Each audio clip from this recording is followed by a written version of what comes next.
presento a Moisés, el que está el Cobo también de apellido, pero Moisés.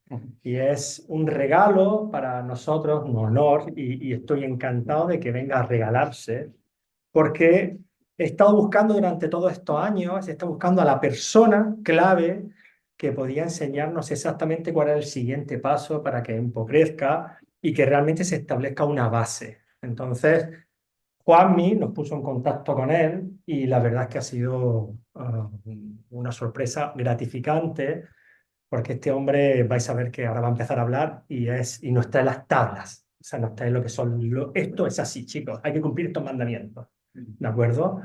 Y además desde un lugar que cuando fuimos a visitarlos a Madrid, o sea, ellos es como en Polo Grande, en el aspecto de que tienen muy buena energía, se abrazan todos, hay un buen compañerismo, o sea, una energía que me gustó muchísimo y que me trae mucha ilusión, porque es como que, vale, ok, esto es lo que yo quería conseguir, ¿no? ¿Sabes? Está ahí. Entonces, os dejo con él, dejar que suelte todo primero, ¿vale? Apuntaros las preguntas para el final, porque tiene respuestas. Todas las dudas que tengáis con respecto a legislación, qué va a ocurrir, qué pasa, las tiene clarísimas. Yo pensaba que era abogado, me dice que no, que es el terapeuta, pero que sabe tanto, ha estado tan metido que ya es la mente, es una mente, Dios mío. Entonces, bueno, que estoy muy agradecido de que vengas. Genial. Todo tuyo para ti y esto llegará a mucha gente. Venga, Antonio, pues, gracias a ti, lo primero de todo. vamos a disfrutar, chicos, A chicas. ver, en primer lugar vamos a relajar quitando expectativa, o sea, no os esperéis tanto, Eso. ¿vale? Simplemente es que el equipo de EMPO pues quería darle un regalo por su cumpleaños, felicidades Antonio, que es su cumpleaños, y dice, pues vamos a traer a Moisés, ¿vale? Y entonces vengo yo aquí a contar algunas cosillas. Entonces, para todos los que no me conozcáis, voy a presentarme, pero primero dar las gracias a Escuela EMPO porque, a ver, yo llevo 30 años trabajando en y por el sector, entre ellos no solamente la osteopatía, la naturopatía y la acupuntura y medicina tradicional china. En este sentido, el conocernos ha sido reciente, evidentemente, pero a mí me da mucha alegría que una escuela de osteopatía como Escuela EMPO pues pueda estar buscando estar actualizados, qué está sucediendo con el sector de la osteopatía, pues porque, entre otras cosas, está formando a futuros osteópatas. Y hay una situación concreta en España, hay una situación en Europa y una situación internacional. Y si los que estáis aquí y los que estáis a través de la pantalla sois osteópatas, estáis estudiando osteopatía, pues esta información que yo voy a intentar aglutinar no es ninguna providencia y no es nada que se haya inventado Moisés Cobo. Simplemente lo que se hace es recopilar una información y todo un trabajo que se está haciendo para conseguir la regulación de la osteopatía en España, tal y como ha sucedido en más de 22 países de nuestro entorno, donde la osteopatía está regulada y donde esos gobiernos reconocen que la osteopatía es una profesión sanitaria de primera intención. No es una pseudociencia y no es que se le haya ido la cabeza a 4 chalaos que se llaman osteópatas. Entonces, a partir de ahí, a lo mejor, digo yo, que es un poco la chalaura del gobierno que no reconozca lo que otros veintitantos gobiernos han reconocido. Pero bueno, eso es algo que podemos dejar ahí en el aire, más que nada por no entrar en conflictos con los que tienen la capacidad de poder legislar. Entonces, en este caso, me presento, a muchos de vosotros ya os conozco, otros no, y seguro que a través de la pantalla tampoco. Soy Moisés Cobo, pertenezco a la Junta Directiva de la OCOE, que es la Organización Colegial de Osteópatas de España.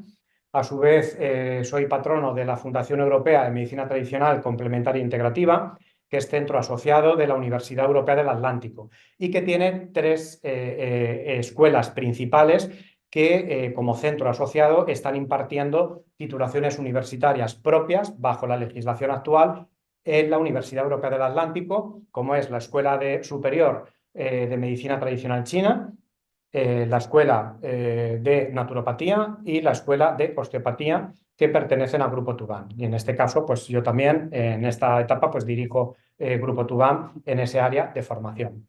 En el ámbito de la regulación o del mundo sectorial y asociativo, en este momento estoy llevando también la Secretaría General de la Fundación Terapias Naturales y la Secretaría General de Asestena, que es la Asociación Española de Terapeutas Naturales. Por lo que os decía que no solamente estoy en la parte de osteopatía, sino también trabajando activamente por la parte de naturopatía y acupuntura medicina china, que está muy ligado también a la osteopatía, porque hay muchos osteópatas que también hacen acupuntura, o hay acupuntores que luego hacen osteopatía o que hacen naturopatía, etc. Y que todos además nos interrelacionamos con otros profesionales del ámbito de la salud.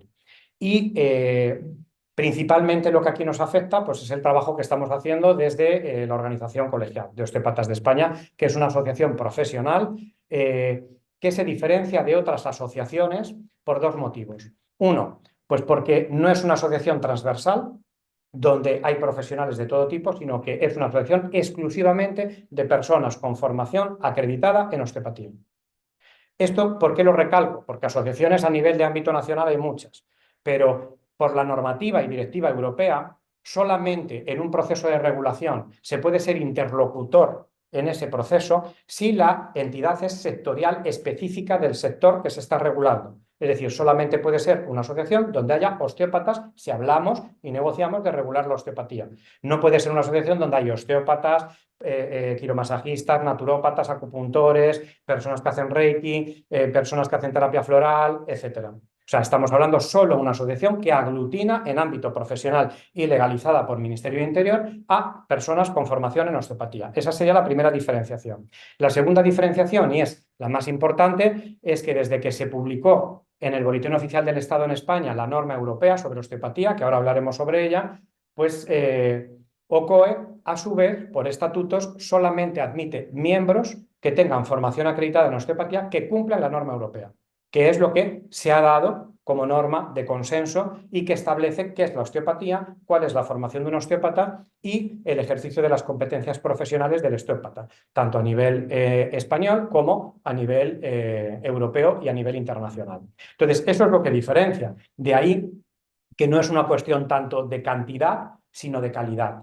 Es decir, no se trata de que haya en España 15.000 osteópatas, si para la administración de esos 15.000 solo 1.000 cumplen la norma europea. Por tanto, para la administración, ¿cuántos hay? 1.000, no 15.000. Entonces, este es el trabajo que de alguna manera hay que ir haciendo. Y por otra parte, ya termino en esta primera parte de presentación, pues estuve 2 años trabajando como experto formativo en la rama en el área de sanidad del Instituto Nacional de Cualificaciones Profesionales. No sé si recordáis, hace muchos años, hace ya 15 años, España, para adaptarse a las normativas europeas, pues tuvo que hacer una revisión de todas las formaciones de formación profesional y adaptarse a la norma europea a través de los certificados de profesionalidad y adaptar las formaciones de formación profesional básica, formación profesional de grado medio y formación profesional de grado superior, los técnicos superiores. A partir de ahí, este trabajo que se hizo en el Instituto Nacional de Cualificaciones, pues cada rama, pues los de imagen y estética, pues era un grupo de trabajo, los de sanidad, todas las titulaciones de sanidad, etc.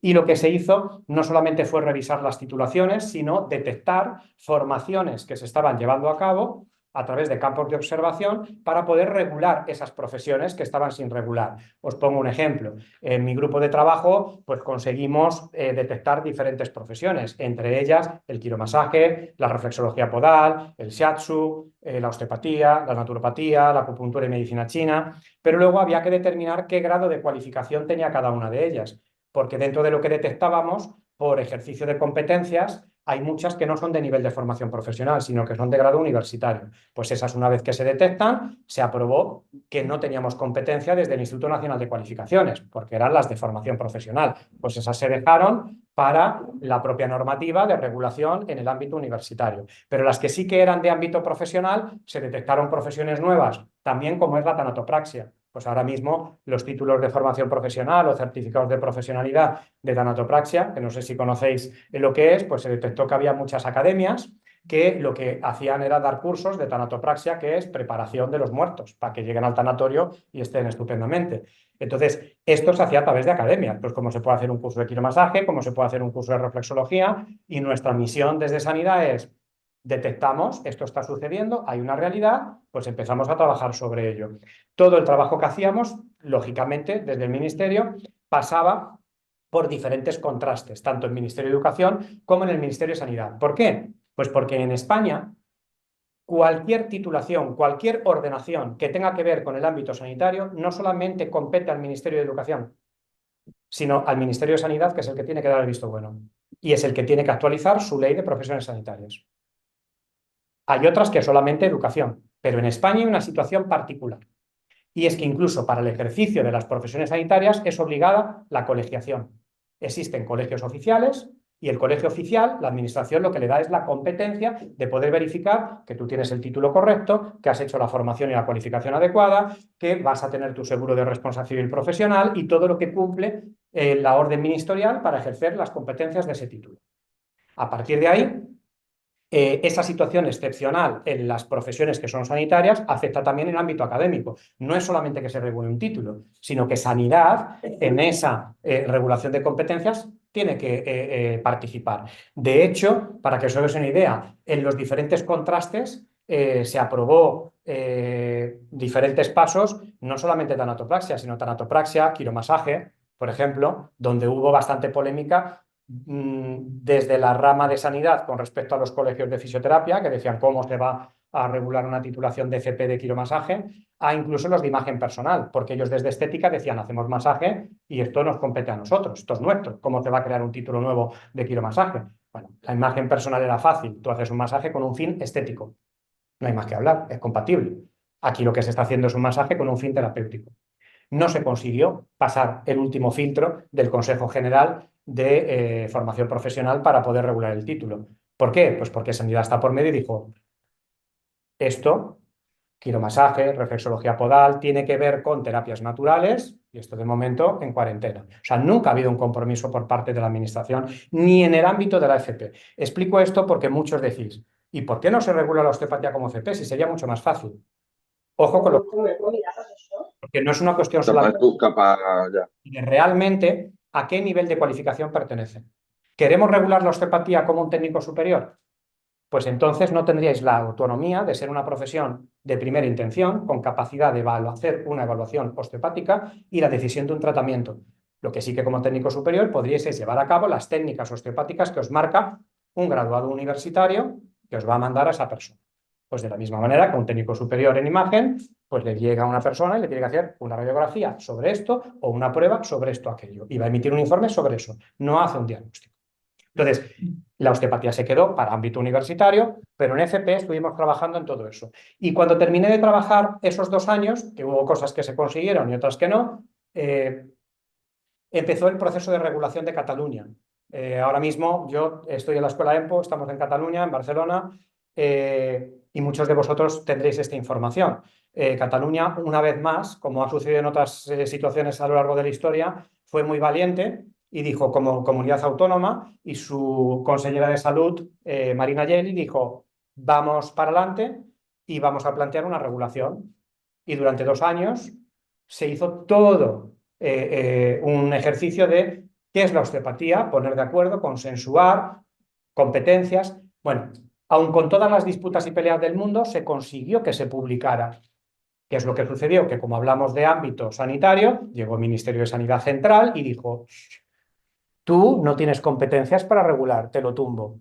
Luego, esa regulación que era válida en Cataluña dejó de tener una validez porque el Ministerio de Sanidad Central le dijo que no tenía competencias para ello. Pero fue muy bonito todo ese proceso.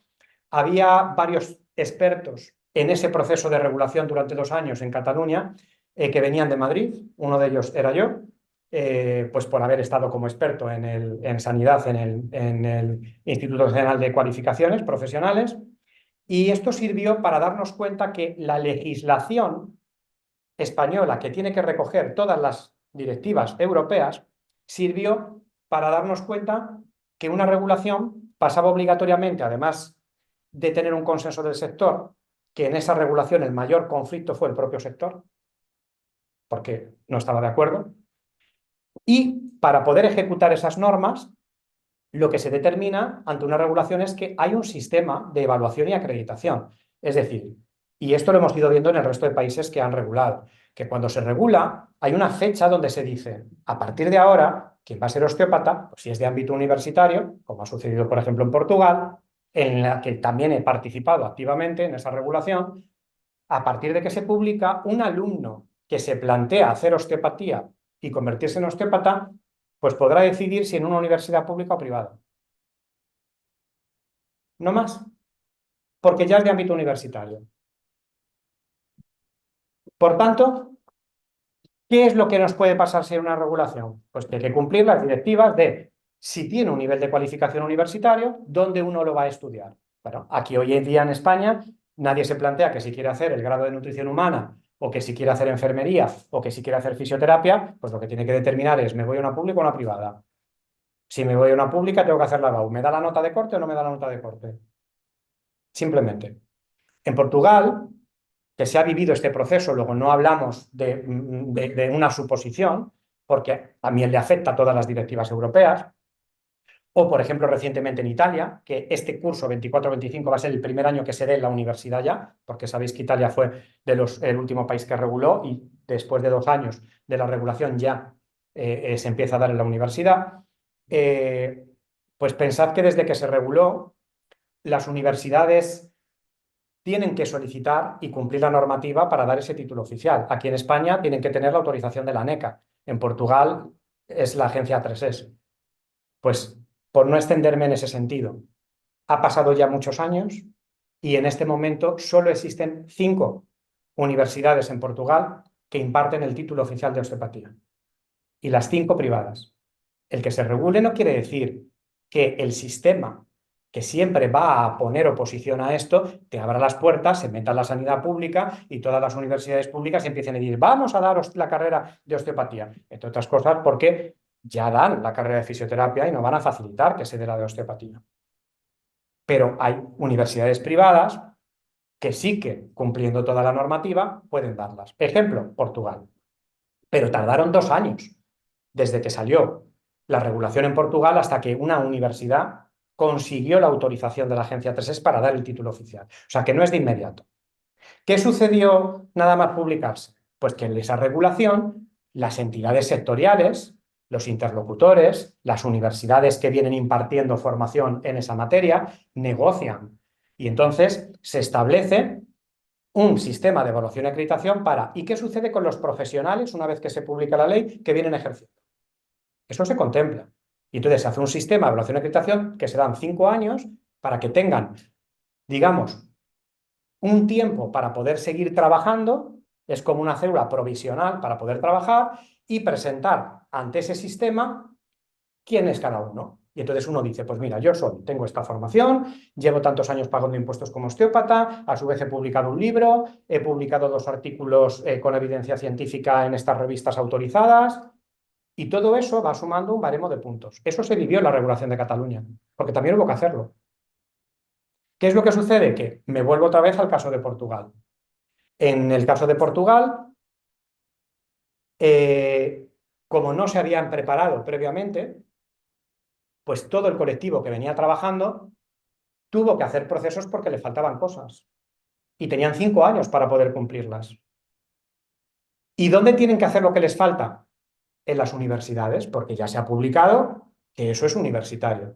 Pero pensad una cosa, la primera universidad que consiguió esto tardó 2 años. Luego hay 2 años que tú dices que de los 5, 2 ya se han pasado.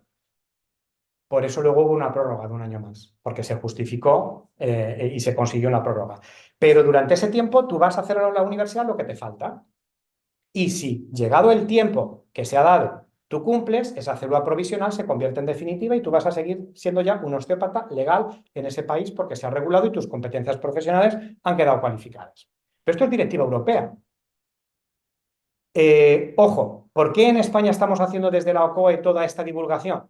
Para prepararnos, para que no suceda la experiencia que hemos vivido con otros compañeros. Y que cuando llegue ese momento haya un número importante de profesionales que si cumple la norma europea no va a pasar como el caso de Portugal, que no se habían adaptado y que no lo cumplía nadie. Entonces, cuando llegó la finalización del proceso, pues ¿sabéis qué porcentaje de osteópatas no consiguieron la célula definitiva y se quedaron fuera y tuvieron que dejar de ser osteópatas? Entendemos que cuanto más colectivo histórico, cuanto más antiguo, cuanto más, porque requiere el esfuerzo de tengo que cursar estas asignaturas, tengo que hacer la universidad, me tengo que examinar, hay un esfuerzo. es salir de esa zona de confort, gente que a lo mejor ya pueda estar pensando, pues si me quedan 3 años o 5 para jubilarme, pues a lo mejor es que no me merece la pena, porque dentro del colectivo, una vez que se regula, hay toda una trayectoria. Pensad que desde el 1993 en España es cuando existe el epígrafe de actividad para pagar impuestos como osteópata. O sea, ya ha pasado bastante tiempo. Pues el porcentaje que se quedó fuera en Portugal, y que es lo que no queremos que suceda en España, fue un 40%. Es un porcentaje altísimo. Un 40% que no consiguieron adaptarse. Quizá la responsabilidad no estaba tanto en ellos, sino en el trabajo que previamente tenía que haber hecho las asociaciones, que durante un montón de años vivían de decir, pedimos regular, ojo con lo que se pide, porque lo que se pide se concede, pero en base a las leyes que hay y a las directivas europeas que se aplican en cada país miembro, porque aquí vamos todos muy chulitos de España, perdona, estamos sometidos en un 80% de legislación a la norma europea, no podemos hacer lo que nos dé la gana. Y en el ámbito educativo, más todavía, y a la hora de crear titulaciones nuevas y profesiones sanitarias nuevas. Entonces, esto nos tiene que servir como experiencia y es lo que desde la OCOE queremos trasladar. Esto que hemos ido viviendo, ¿qué es lo que ha generado entonces aquí y en el momento de la situación actual de la osteopatía? Pues que se está viviendo en los últimos años, desde que se publicó la norma europea en el BOE en España en enero del 2016, pues se está produciendo una ruptura, una diferenciación entre osteópatas que cumplen la norma, osteópatas que no. Formaciones de escuelas que cumplen la norma, formaciones que no. Y eso al final va en contra del propio colectivo, porque lo que hace es debilitar al colectivo, porque en un proceso de regulación, que esto se está haciendo, la administración lo tiene fácil, toma de referencia la norma. Todo lo que esté fuera de norma no es un osteópata profesional. Y si además no está dado de alta y pagando impuestos, menos todavía. Y estamos hablando de un sector donde no nos terminamos de concienciar y hay un porcentaje elevadísimo de gente trabajando como osteópatas, atendiendo pacientes y cobrando por ello sin darse de alta y pagar impuestos. Y al menos, aunque no cumplan una formación con la norma europea, por lo menos darte de alta para que cuando llegue un momento de regulación, es la única manera de demostrar que tú eres un osteópata profesional, porque si no lo tienes bastante difícil. Esto es entendible. Entonces, ¿de ahí a qué nos lleva? A que la regulación depende exclusivamente de la clase política, de la que todos estamos hartos, de las que no tenemos confianza ninguna, de las que nos decepcionan cada día, porque da vergüenza ajena. Pero dependemos de ellos, porque son los únicos que pueden llevar adelante una legislación y regular la osteopatía como profesión. La osteopatía y cualquier otra profesión que en este momento esté en proceso de regulación. Entonces, nuestra obligación en ese sentido es trasladar a la clase política a través de divulgar, de dar la información y de reuniones con ellos, que es lo que está haciendo la OCOE, con Antonio Chiardo como presidente, con Elena Mariño como vicepresidenta, Mar García, que es la secretaria general, están yendo comunidad autónoma por comunidad autónoma para reunirse con las consejerías de sanidad, que no tienen competencias de regulación, pero sí de inspección y sanción, para explicarles, hay una norma europea, la osteopatía es esto, y todo lo que esté fuera de ahí, no me lo metas en el mismo saco. Somos los primeros que sabemos que hay publicidad de osteópatas que hasta en grande te ponen, soy osteópata y curo el cáncer. A mí no me representa. Hay una ley de publicidad, a mí ese osteópata no me representa. Entonces hay que explicarle a la administración qué es la osteopatía, qué normas hay y qué proyecto de regulación se está llevando a cabo. Y ahí se ha establecido un trabajo ya durante el 2024, que continuará durante el 2025, de reuniones en todas las comunidades. Ahora mismo estamos en esta que nos afecta a Cataluña. Habían contestado porque se había pedido la reunión con la consejería y contestaron que como iba a haber el proceso electoral, pues que una vez que se constituya el gobierno de demás, entonces está pendiente para la reunión en Consejería de Cataluña. Pero se han tenido ya reuniones en consejerías de muchísimas comunidades autónomas. La última, la semana pasada, fue en Comunidad de Madrid, la semana que viene es en Andalucía y una infinidad que si os metéis en la página web de OCOE, en ocoe.es, ahí vais viendo en noticias todas las reuniones con las consejerías. Pero las consejerías, vuelvo a insistir, no tienen capacidad de regular, no son sus competencias, pero sí tienen capacidad de entender la información y no guiarse simplemente entonces por los colegios de fisios de inspección al osteópata y dile que tiene que ser sanitario y sancionarle. No, no es así. Si cumple la norma europea, no. Y ahora lo veremos con la información que vamos a ir desarrollando. Hay otro trabajo paralelo, que es ámbito nacional. ¿Por qué? Pues porque la legislación va a venir exclusivamente a través de Senado y Congreso. Congreso y Senado, como todas las leyes. ¿Qué es lo que tenemos que conseguir y estamos haciendo? También hay un trabajo que se está haciendo en el Senado y con las comisiones de sanidad en Senado y Congreso, y hablo de comisiones de sanidad, no entro en partidos, ni en ideologías políticas. Los que estamos en la Junta Directiva de OCOE representamos y queremos conseguir una regulación. A partir de ahí, me da igual los colores. Esto es un tema de salud y de protección al consumidor final, a los pacientes. Y por tanto, el color me da lo mismo. Son políticos y lo que tienen que entender es que sean del partido que sean, esto es un problema que afecta a todos, es transversal. Y por eso se trabaja en esas comisiones, porque en esas comisiones es donde se va a votar y es donde se va a dar tramitación y es donde se va a poder negociar. ¿Qué es lo que tenemos que conseguir? Que esto no se convierta en, como un partido lo toma como reseña de voy a abanderar esto, aunque otro partido crea, ya va a decir que no. Esto suena de algo, ¿no? Da igual que esto beneficie a la población. Si nosotros tuviésemos un partido, me da igual, no vamos a poner siglas, que dijese, venga, a por esto, el que tiene enfrente va a decir, eso yo no estoy de acuerdo. Entonces, hasta el momento se había mantenido esto muy transversal. ¿Qué es lo que nos sorprende? Pues que hace unos años el Ministerio de Sanidad y el de Innovación y Ciencia, con sus dos ministros adelante, y un gobierno que es de la legislatura anterior del Partido Socialista, genera la campaña Comprueba y destina miles de euros a una campaña contra las pseudociencias. ¿Basado en qué? En la defensa del paciente y del consumidor final, que es un derecho fundamental. Y eso está muy bien, porque al consumidor final no hay que engañarle. Lo que no está muy bien es que tú metas un saco destinando un montón de dinero, con anuncios incluso en televisión, donde entonces digas que la osteopatía es una pseudociencia. Porque lo podrás decir de otras, pero de la osteopatía no. Porque todas otras cosas tienen evidencia científica y un montón de artículos en las revistas que ellos toman como válido. Entonces, ¿qué es lo que se hace cuando esta campaña se pone en marcha? Desde la Fundación Terapias Naturales, que como os decía, en este momento yo soy secretario general y Mar García es la presidenta, se llegó, aun sabiendas que lo teníamos perdido, por diferentes declaraciones, porque dieron bien fuerte, de esto os acordaréis, denunciamos a la ministra de Sanidad, María Luisa Carcedo, y al ministro de Innovación y Ciencia, el astronauta.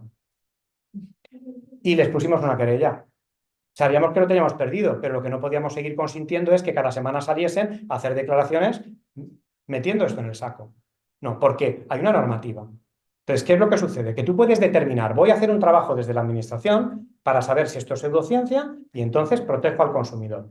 Pero nosotros hemos demostrado que no tenemos que estar en ese grupo. Y entonces, el gobierno obligatoriamente lo que hace es generar un sistema a través del ministerio de evaluación de todas estas disciplinas que metieron un documento, un saco donde estaba todo, un batiburrillo de todo, entre ellos la osteopatía, a través de REDES, que es el organismo que además está vinculado a la Carlos III para poder investigar y poder hacer diferentes estudios y poder estar en contacto para hacer contrastes externos con asociaciones del sector, asociaciones sanitarias, con las diferentes representaciones, digamos, dar voz a todos.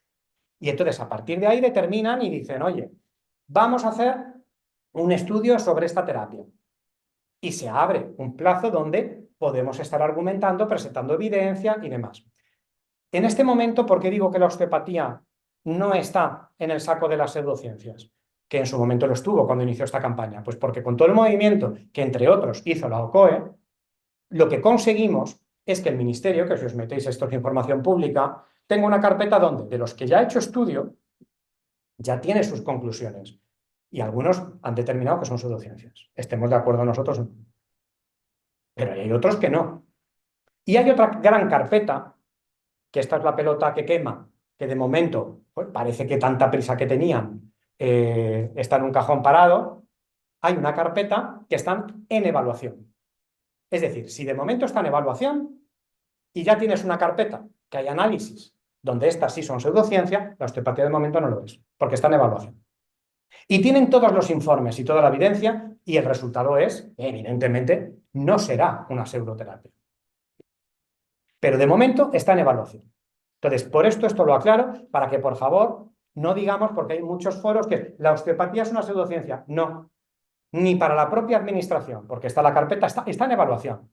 Y vamos a demostrar, lógicamente, porque es aplastante todo lo que hay, que no es una pseudociencia. De hecho, es que iría en contra de toda la normativa europea y de todos los países donde la osteopatía es una profesión sanitaria y no es una pseudociencia. Entonces, esta es la situación que nos lleva en este momento a que nosotros no entremos al trapo. Me da igual que el gobierno actual dedique dinero y no esté de acuerdo con esto. Nuestra obligación es que ya sea del PSOE, que ya sea del PP, que ya sea de aquí, de allá, partidos de comunidades autónomas, a todos hay que hacerles llegar la información y hay que explicarles la situación.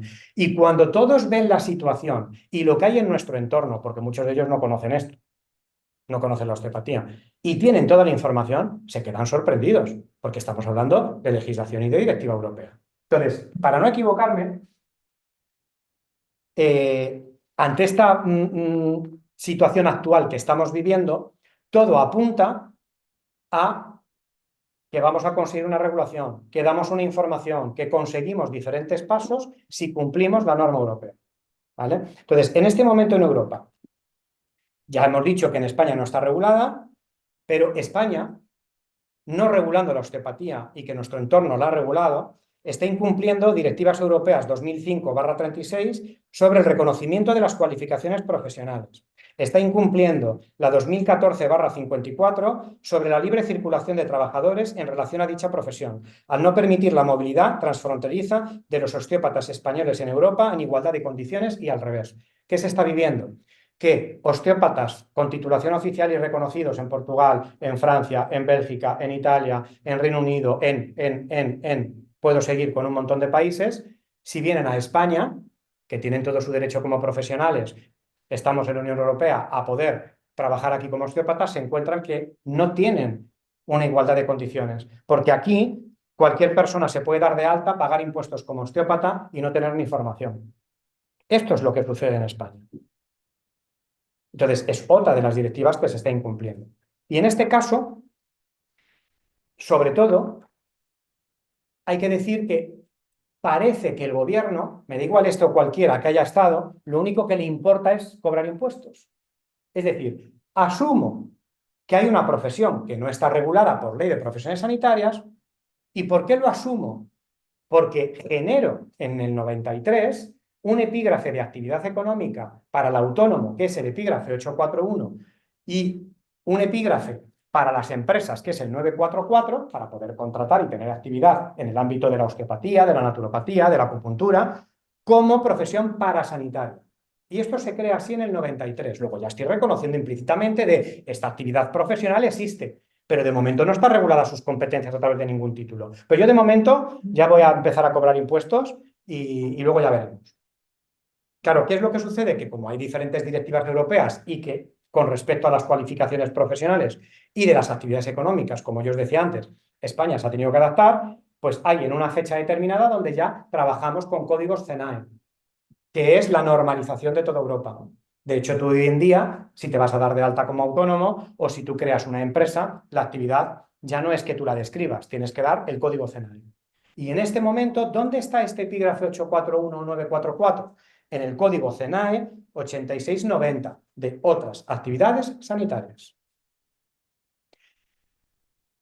España entonces está reconociendo, hay una actividad profesional, se está ejerciendo y estoy cobrando el 21% de IVA a esos profesionales de cada servicio que están dando al usuario final. Esta es la situación que hay. Y con esta situación, como España no termina de tener ninguna actividad de regulación, hace años, pues entonces se empieza a trabajar en Europa. Y en Europa el trabajo que se hace es que no se iba, inicialmente se intentó conseguir una directiva de obligado cumplimiento a todos los países. ¿Qué es lo que se vio? Porque esto es prueba de error. Ha habido mucha gente que ha trabajado por esto antes que yo y de los cuales yo les agradezco y he aprendido mucho. Y grandes abogados. Pues que eso era un imposible. Entonces, llegamos a detectar, o al menos yo en mi filosofía, que los objetivos que tenemos que marcar tienen que ser objetivos alcanzables. Punto uno. Y punto dos, que recojan la normativa. Porque claro, yo he estado en reuniones donde incluso he tenido que oír, pues es que la regulación tendrían que hacer un ministerio específico para lo nuestro. Pues es que eso es imposible. Entonces no te conoces la legislación. Entonces, ¿qué es lo que hacemos? Que desistimos de esa directiva europea de obligado cumplimiento y trabajamos entonces en el Comité Europeo de Normalización.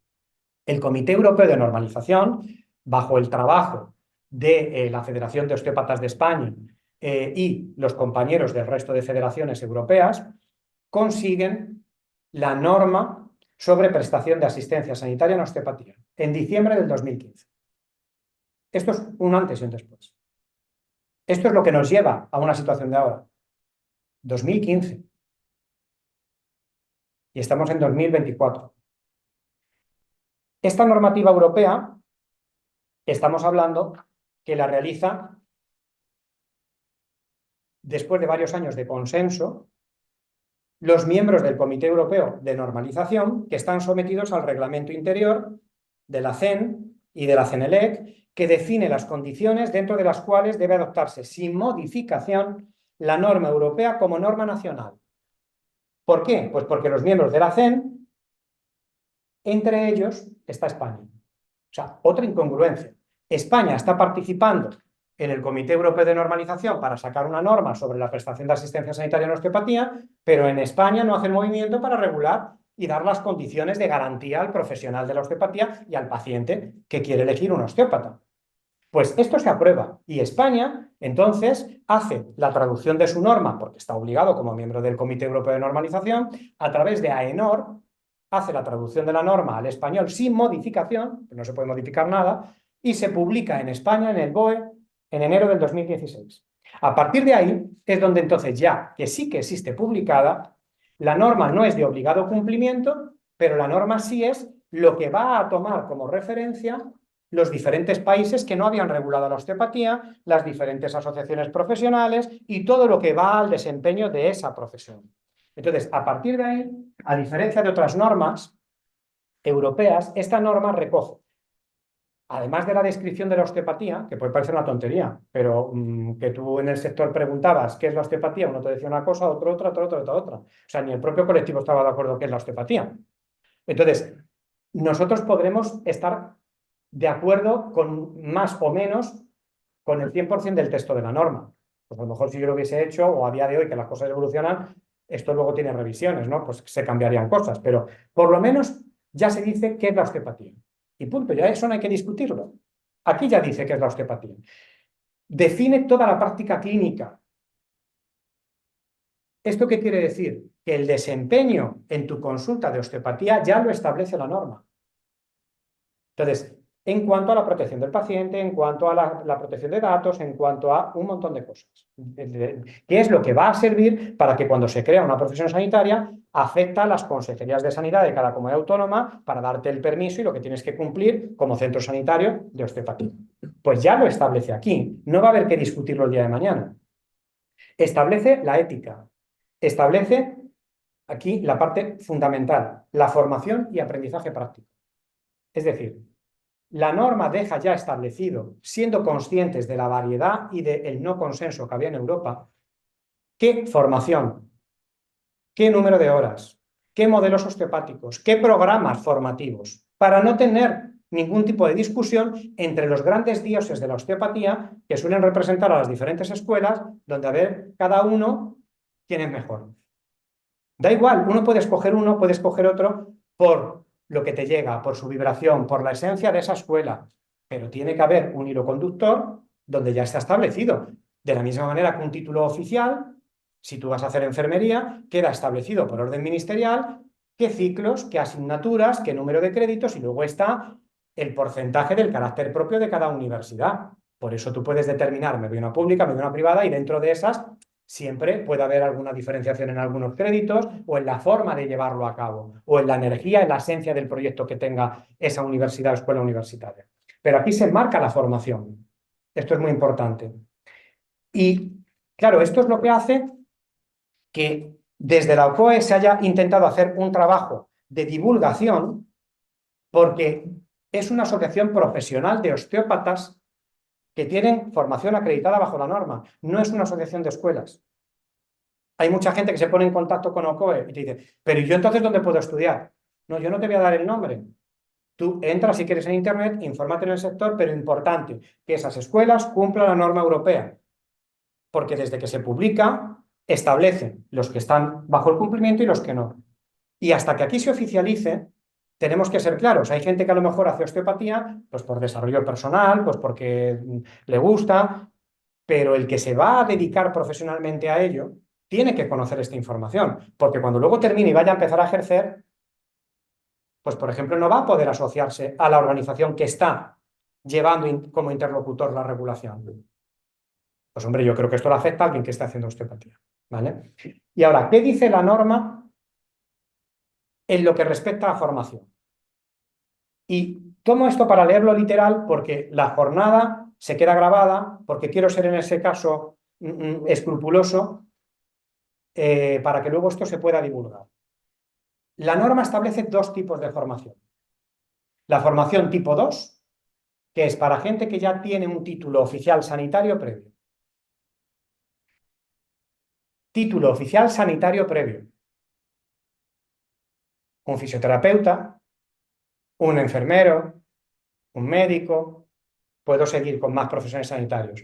¿Qué es lo que sucede? Que la interpretación de la norma de escuelas que dan formación a tipo 2, hay muchas que obvian y solamente dicen, es para fisioterapeutas. No, perdona, la norma no dice que es para fisioterapeutas, para profesionales sanitarios con un título oficial previo sanitario.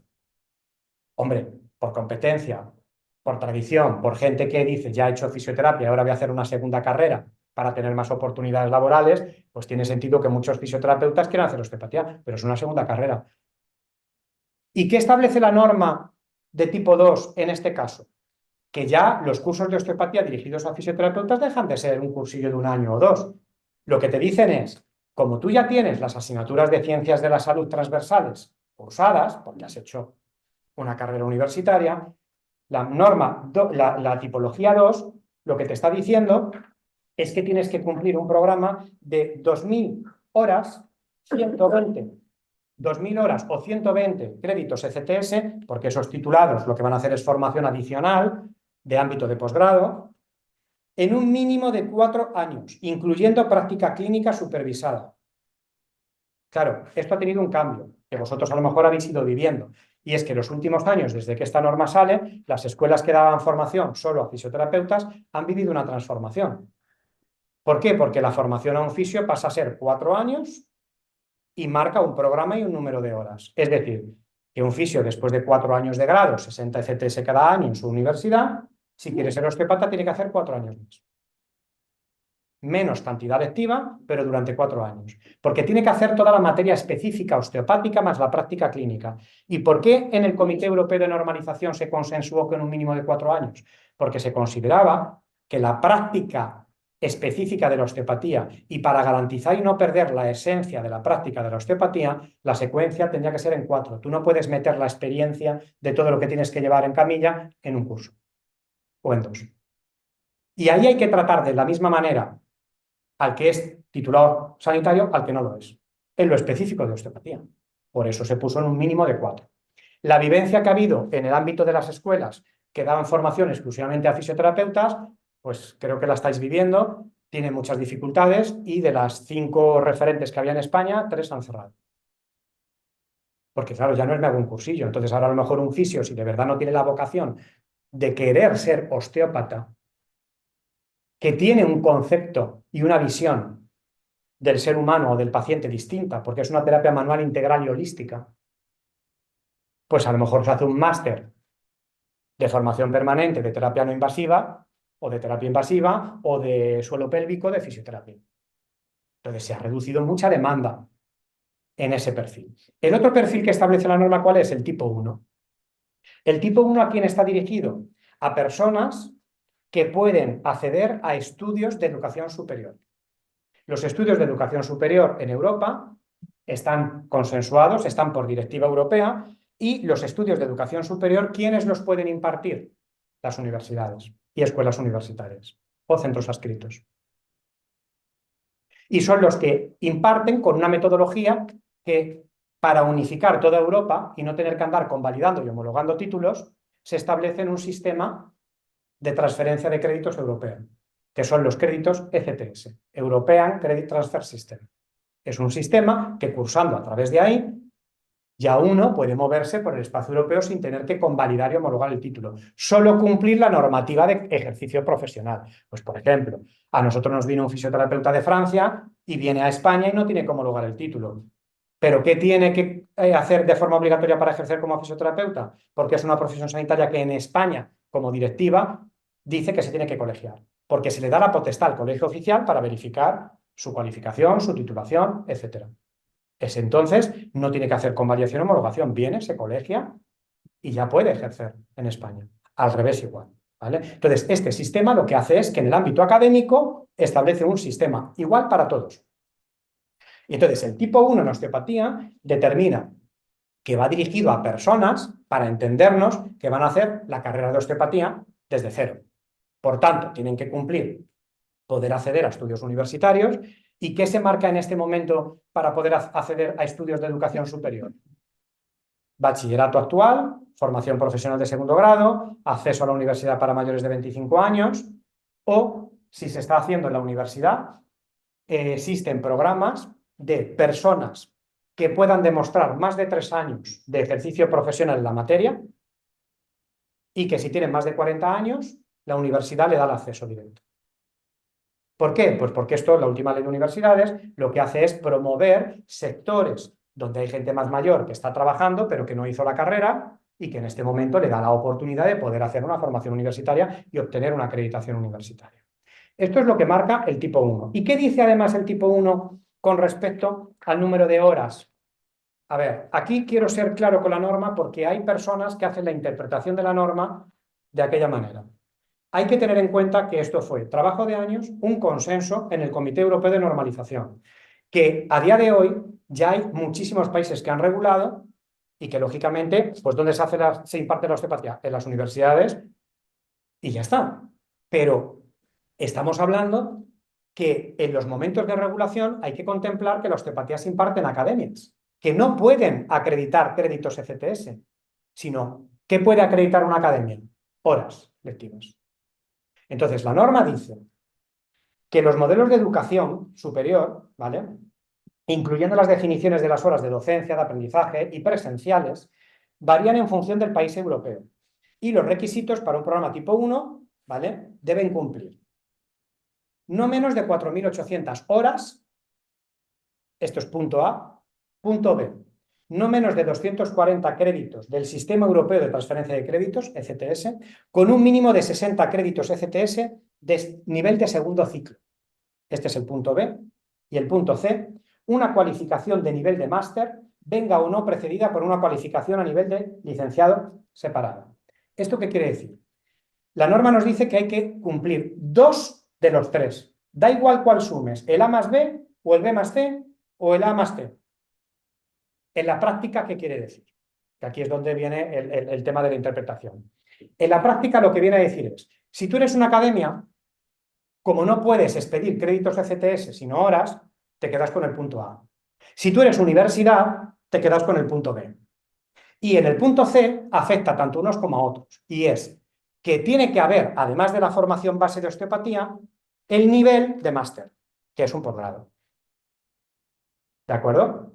Entonces, si lo llevamos al terreno de lo que está sucediendo hoy en España actualmente, podríamos tener academias que puedan estar impartiendo, si es que quieren cumplir la norma europea, 4.800 horas, y una vez que expidan su diploma de esas 4.800 horas, esa persona tiene que buscarse el poder hacer un máster de formación permanente de 60 ECTS, que sería el quinto, es un 4 más 1.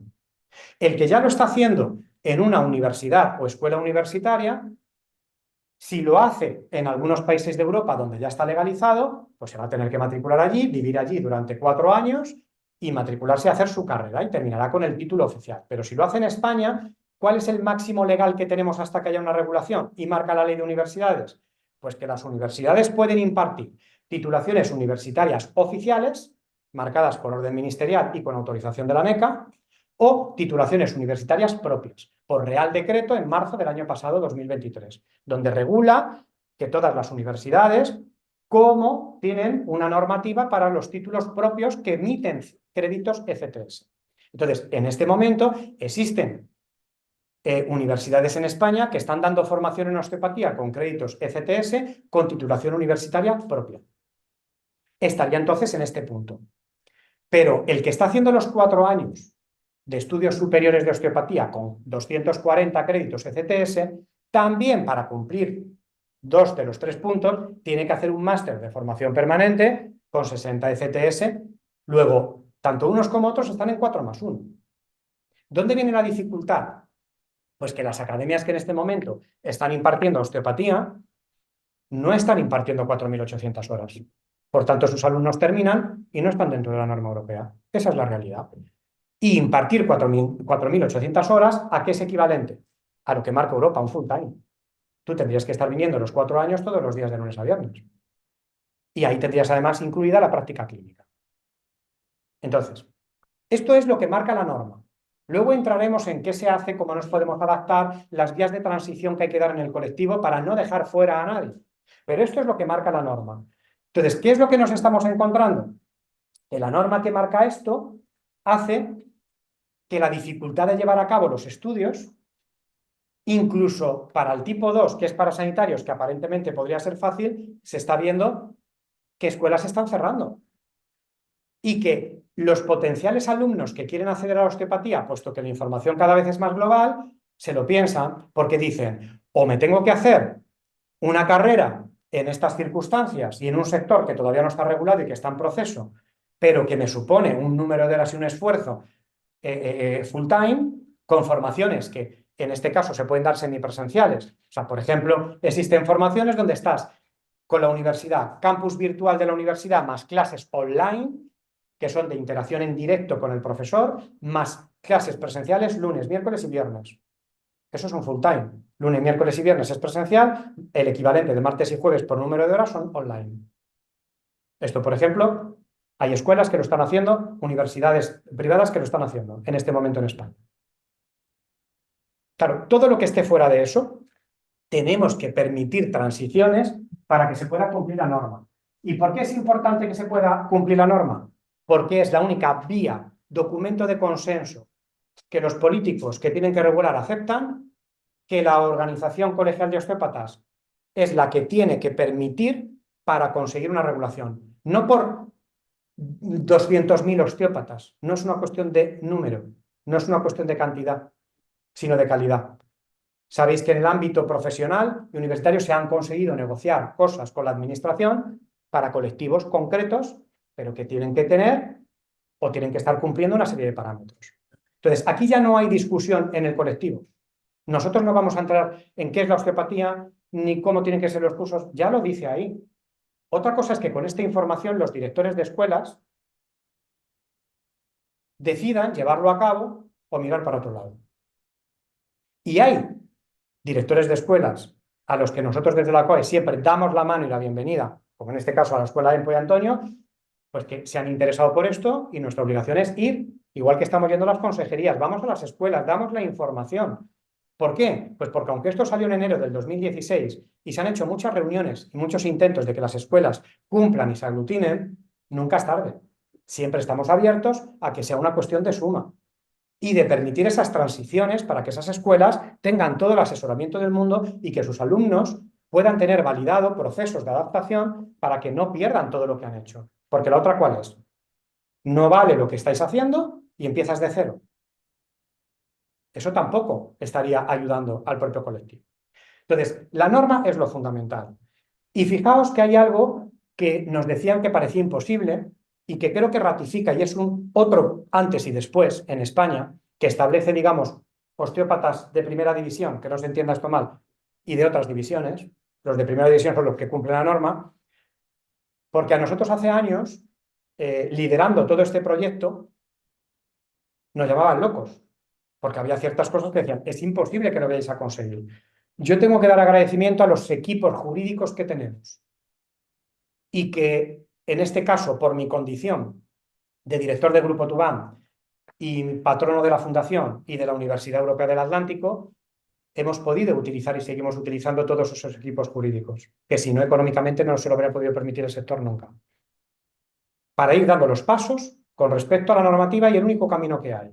Entonces, a esto faltaba una cosa y es, como España es lenta, porque ya habéis visto que las legislaturas son inútiles. O sea, en este momento no hay actividad legislativa. O sea, estamos como en un stand-by divulgando, hablando con los políticos, pero no hay una acción de presentar, imagínate, una propuesta de ley. ¿Para qué? Si está todo parado. O sea, el Congreso, Senado, Senado, Congreso, sabéis que no hay actividad legislativa. Mientras que no haya un cambio, es quemar cartuchos al aire y oportunidades que no tienen ningún sentido. Mientras, sigamos sembrando, sigamos preparando al colectivo, sigamos siendo más fuertes. Y cuando llegue el momento, entonces hay que poner toda la carne en el asador. Pero para que llegue ese momento tiene que haber actividad legislativa, porque si no, no se puede sacar una ley y no se puede regular, ¿vale? Pero fijaos que en ese mientras que nosotros ya intuíamos que esto iba para largo, en la junta directiva decíamos, bueno, y si tenemos una norma, aunque no sea de obligado cumplimiento, pero sí es la base tal y como España, que pertenece al Comité Europeo de Normalización, tiene que tomar. ¿Qué es lo que han hecho otros países que están regulando? ¿Qué es lo que nos falta que podemos adelantar? Pues que si en Europa la norma dice que la osteopatía es una profesión sanitaria de primera intención y marca sus niveles de formación y tenemos personas que están cumpliendo esos niveles de formación, creemos una asociación y por eso se creó la ACOR. Y voy a hacer un hincapié por si alguno se hiciera la pregunta, pero ¿y por qué no se utilizó algunas que ya estaban? Porque, por ejemplo, existe el registro de osteópatas de España. Pues muy sencillo, porque llamamos a su puerta muchas veces, nos reunimos muchas veces y no estaban dispuestos para trabajar por la osteopatía tipo 1. Trabajaban solo por la tipo 2, es decir, fisioterapeutas. Y nos decían, hasta que aquí no esté regulado ya un título oficial, no hay nadie tipo 1. Pues entonces, ¿qué es lo que tuvimos que hacer? Generar la propia asociación. De ahí que yo, que dirijo una escuela y estoy en la universidad, pusimos, porque en todos los proyectos tiene que haber alguien. Claro, si estás y haces, en España se te va a criticar por todos lados. Pero había que liderar un proceso, aprovechar esos equipos jurídicos y aprovechar la oportunidad. Lo más común hubiese sido que otros que ya estaban hubiesen tirado. ¿Lo intentamos? Sí. Y por eso lo digo con nombres. No se consiguió. Pues entonces lo que hicimos fue crear la asociación. Y ya nos decían, va a ser imposible, y sentó muy mal a ciertos colectivos cuando se nos legalizó la asociación con el nombre Organización Colegial de Osteópatas de España. Sentó muy mal, porque bueno, pues porque nosotros sentimos que es el futuro colegio profesional. Los nombres tienen importancia y las fechas también. Entonces, eso fue lo que hicimos. A partir de ahí, empezamos a divulgar la norma y dijimos, si la osteopatía es una profesión sanitaria de primera intención en Europa y aquí se está vulnerando nuestros derechos porque todavía no se regula, nos parece injusto que un osteópata que cumple la norma europea como sanitario pague el 21% de IVA. Porque un fisioterapeuta, un enfermero que ejerce sus competencias está exento de IVA como profesión sanitaria. Un médico, o sea, todas las profesiones que conllevan un diagnóstico, un tratamiento, una prescripción. Entonces, ¿el osteópata hace tratamiento? Sí, tratamiento osteopático. Y como profesional sanitario de primera intención, recogido por una norma. ¿Qué culpa tenemos nosotros que la administración sea tan desastrosa y que no cumpla lo que otros países sí que están cumpliendo y no nos regule? Pues entonces, ¿qué es lo que hicimos? Trabajar con la administración, que es la que lleva los duros, suena, ¿no? Hacienda, que es la que te cobra el IVA, y entonces dijimos, mientras que no se regule, tú tienes que estar en ese epígrafe. Pero lo que vamos a pedir es una exención para que el que está en ese epígrafe y compra la norma europea sea considerado en la práctica tributaria como si fuese sanitario y esté exento de IVA. Y por consulta vinculante, que no se puede tumbar. Esta es. Ha habido noticias de todo tipo. Eso es mentira, eso es imposible. Asociaciones que tienen de todo, osteópatas, de todo. ¿Sabes? Asociaciones nacionales como... Claro, es que ellos no lo pueden conseguir porque no es una asociación sectorial que solo por estatutos tengan osteópatas que cumplan la norma. Entonces, ¿qué es lo que viene a decir la administración? Todo esto es público, ¿eh? Y si luego, si se quiere la información, la administración ante la consulta vinculante que hace OCOE, que por cierto, y por honor a la verdad, lo hizo OCOE y posteriormente el propio ROE, también hizo la consulta vinculante y sus miembros que cumplen la norma europea también tienen la exención de IVA. Y diréis, Pero si hay la mayoría son fisioterapeutas, sí. Pero la fisioterapia está en la Ley General de Sanidad como profesión sanitaria exenta de IVA, pero la osteopatía todavía no se ha regulado. Luego un fisio que hace osteopatía debería pagar si hace osteopatía IVA. Por si las moscas, pidieron la consulta vinculante y así, si hay una inspección, estamos exentos por uno y por otro. Y el ROE la tiene. OCOE consigue esta consulta vinculante y de esta consulta solamente me gustaría leer varias cosas importantes, porque de aquí también se han intentado hacer un montón de interpretaciones. Pero esto es directiva europea y nacional. Y esto es una consulta vinculante que firma la directora general de tributos, ¿vale? Y que está publicada. O sea, no es algo que nosotros interpretemos como texto ni sea una noticia. Esta es la consulta vinculante pública que está publicada por la Agencia de Tributos. Y entonces, ante esta consulta vinculante, dice la Administración, Hacienda, esta directora general. En todo caso, no existe una titulación oficial reconocida, sin perjuicio de que dicha disciplina sea objeto de estudio y aprendizaje en centros universitarios, algunos de ellos situados en España. O sea, reconoce ya que en España hay algún centro universitario, del cual yo me siento partícipe, que estamos impartiendo osteopatía. Dice que ofrecen una titulación superior en osteopatía mediante la superación de 4 cursos académicos, tratándose de una titulación de carácter propio y privada, sin carácter oficial, porque de momento lo que te marca la ley es que es un título universitario propio.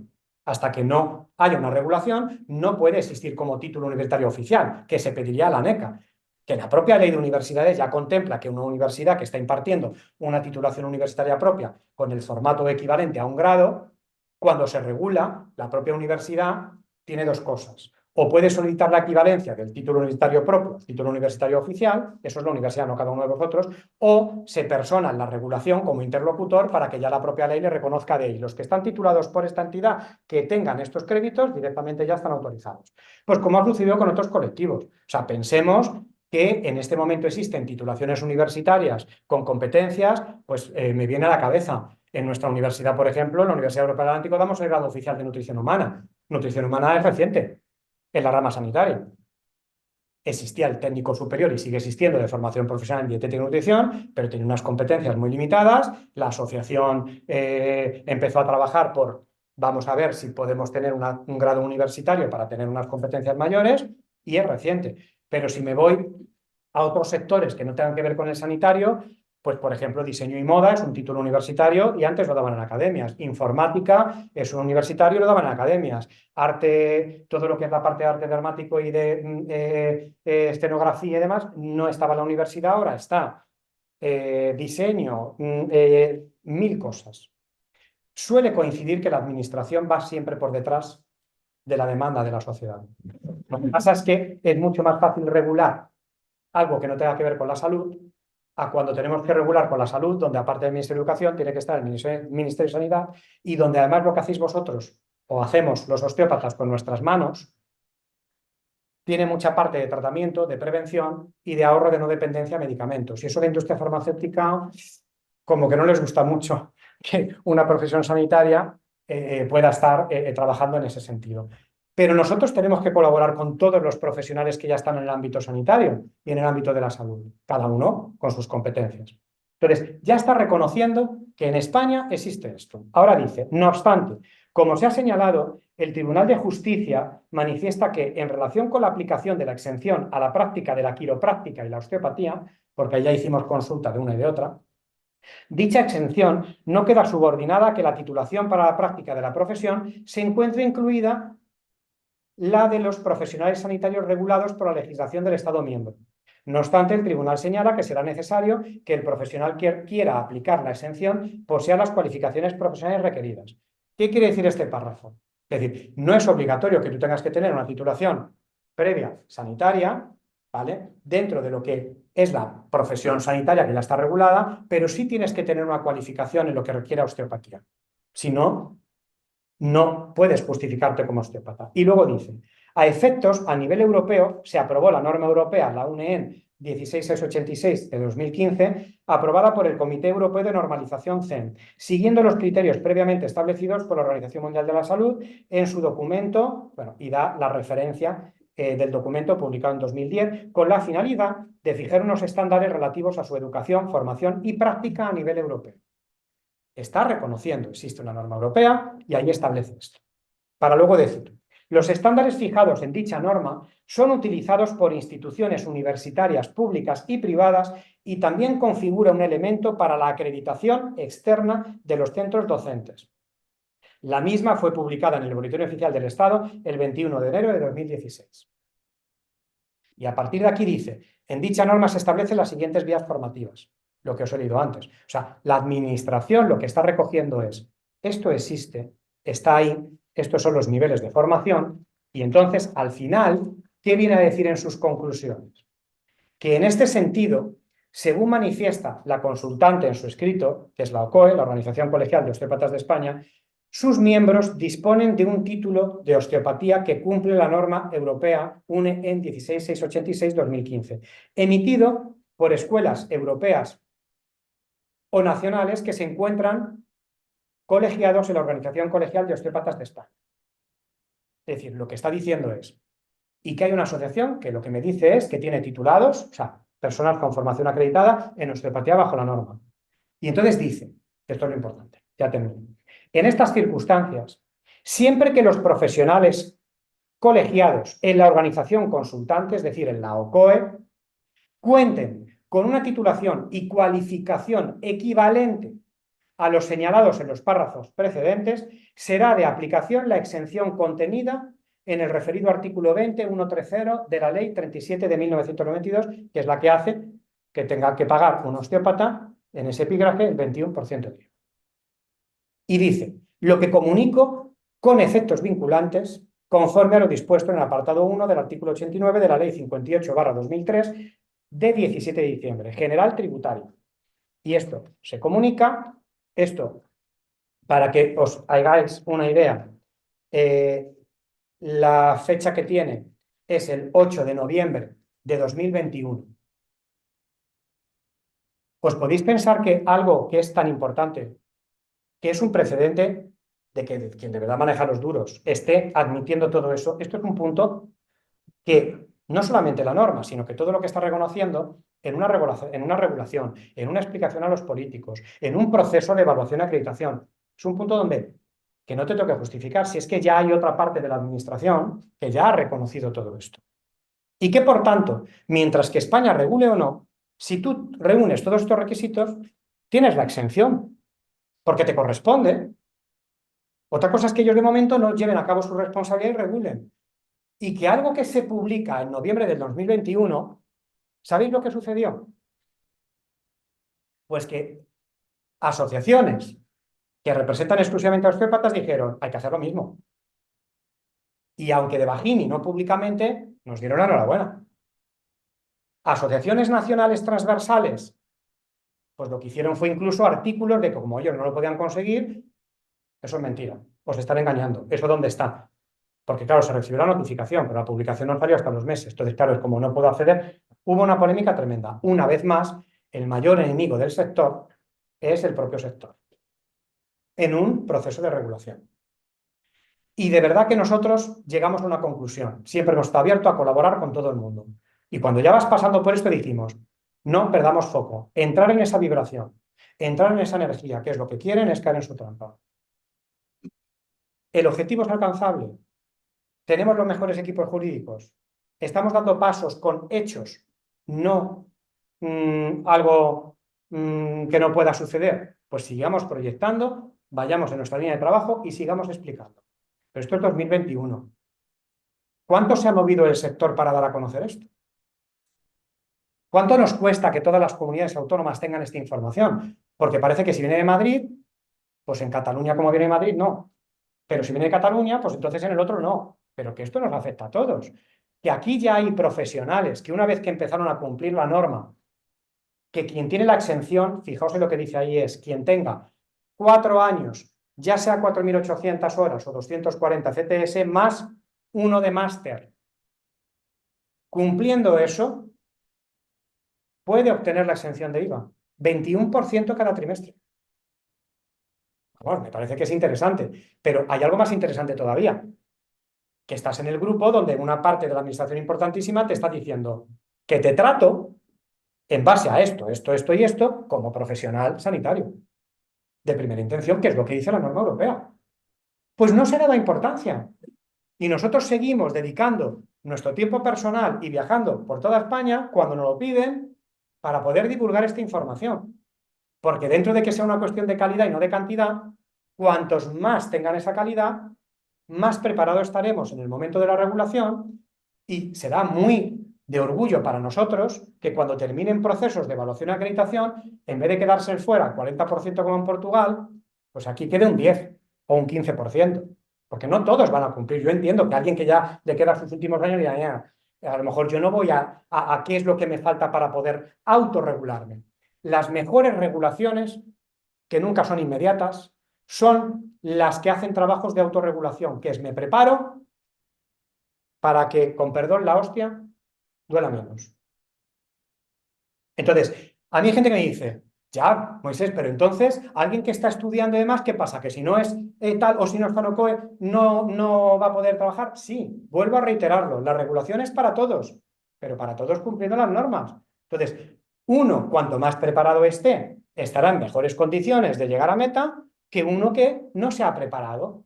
Entonces, esto es como que viene el lobo, que viene el lobo. Entonces, yo entendería que haya gente que desconfíe o demás en el 2017, en el 2018, en el 2019 no viene una pandemia, se para todo un poco, pero a estas alturas, que esto está publicado en BOE en España desde enero de 2016, que directores de escuela a día de hoy estén mirando para otros sitios y no le den esta información a un potencial que quiera hacer osteopatía, pues puede ser hasta publicidad engañosa. Otra cosa diferente es que haya escuelas que me consta que son muy buenas y que tienen una calidad en sus programas de formación tremendos. Pues aquí en Barcelona, Escuela EMPO, y yo vengo y os doy la información, pero me consta en León, no voy a dar nombres, pero en León, en Bilbao, en Galicia. Hay escuelas, además de la nuestra, que nosotros no digo escuela porque estamos en la universidad, afortunadamente de momento es la única universidad que está impartiendo la carrera propia de osteopatía. Hay escuelas que están dando una calidad formativa tremenda y nosotros como compañeros lo sabemos. Lo que hace falta es que tengan las transiciones de poder adaptarse y buscar vías de adaptación y de garantía para que sus alumnos no tengan que empezar de cero y que la propia escuela vaya haciendo un proyecto empresarial de adaptarse a la norma. Esto me parece muy importante. Y dos, para también dejar claro, por si lo has visto por ahí, como llevamos varios años trabajando con escuelas, asesorándoles, pues ¿qué es lo que se determina? Que al existir una norma, cualquier norma europea del Comité CEM, tiene sus certificaciones. Entonces voy a poner diferentes ejemplos para que se entienda. Cuando uno ve una empresa que tiene una ISO 9001, entiende que hay una empresa externa que le audita y la ISO 9001 es de calidad. Y entonces esta empresa auditora tiene que estar autorizada para poder auditar y autorizada a nivel internacional y europeo. Entonces va a esa empresa, hace una consultoría, hace una auditoría y al final, si esa empresa supera todos los ítems que está en la norma europea sobre calidad 9001, pues le dan el sello y puede decir que su empresa cumple y pone el sello de la ISO 9001. Es correcto, ¿no? Esto lo entendemos todos porque lo vemos en todo tipo de empresas, de mudanzas, de hoteles, de tal. La ISO 9001, cualquier empresa importante que se caracterice tiene la ISO 9001. No estoy hablando ahora del sector, que no suele ser lo habitual. La 14001, que es la de medio ambiente, pues claro, con una agenda 30-30 y con todo lo que tiene que ver con medio ambiente, ahora una 14001, 3/4 de lo mismo. Pero es una empresa externa que te audita y te da el sello de la ISO 14001. Pues de la misma manera, existe la norma UNE en 16686 sobre osteopatía. Entonces, las escuelas tienen que cumplir todos los parámetros que pone esa norma, no en cuanto al ejercicio profesional, sino en cuanto a la formación. Y para eso hay empresas externas que están habilitadas para auditarte y darte el sello de la norma 1. En España solamente existe un centro que a día de hoy tiene ese sello. Y esto parece que si se dice, simplemente lo explico para que se entienda, que es la Escuela de Osteopatía del Grupo Tubán, asociado a la Universidad Europea del Atlántico, que tiene la ISO 9001, la ISO 14001 y la norma UNEN 16686 sobre osteopatía. ¿Qué se ha venido trabajando desde la OCOE como asesoramiento? Que yo lo hago. Oye, como escuelas, ir hacia tener, no me meto en la ISO 9001 y 14001, pero la de osteopatía. Pues me consta que hay escuelas como EMPO o lo que os decía, el León en Bilbao, que tienen una calidad tremenda, pero de momento no han tomado la decisión de certificarse por esa auditoría externa. ¿Por qué? Pues porque a lo mejor no están preparados, todavía les falta algunos ítems y no les iban a dar la certificación. Pues se trata de entrar en una transición para ayudarles. Para que de esa forma, al margen de que tú no estudies en la universidad, si estudias en una academia, las horas que te están certificando y su diploma y sus certificados académicos que te firma el director, lleve ese sello, porque ahí sí que puedes decir que tu formación entonces está bajo el cumplimiento de la norma europea. Entonces, en este momento hay escuelas que dicen, yo cumplo la norma europea. Claro, yo puedo decir que tengo una calidad tremenda, pero si no me audito y me dan el sello, ¿cómo lo demuestro? ¿Por qué se generaron los consejos reguladores? Pongo otro ejemplo para que se vea gráfico. Aquí alguno de vosotros puede hacer un queso estupendo. Claro, aquí a lo mejor suena el ejemplo de poner el queso de la Mancha, pues como que no. Una denominación de origen, un queso aquí estupendo. ¿Cuál puede ser? ¿Eh?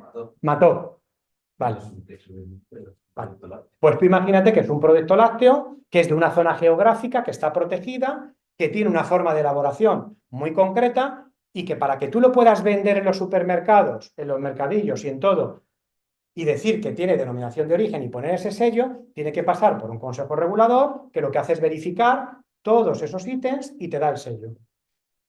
Todos los productos de denominación de origen son así. Entonces, tú a lo mejor puedes hacer el mejor queso manchego, el mejor lácteo de Mató, lo que tú quieras, pero no lo puedes decir ni vender públicamente si no estás certificado y tienes el sello. ¿Entendemos esta diferencia? Entonces, mi argumento, que muchas veces me critican por eso, no es que yo esté atentando contra las escuelas.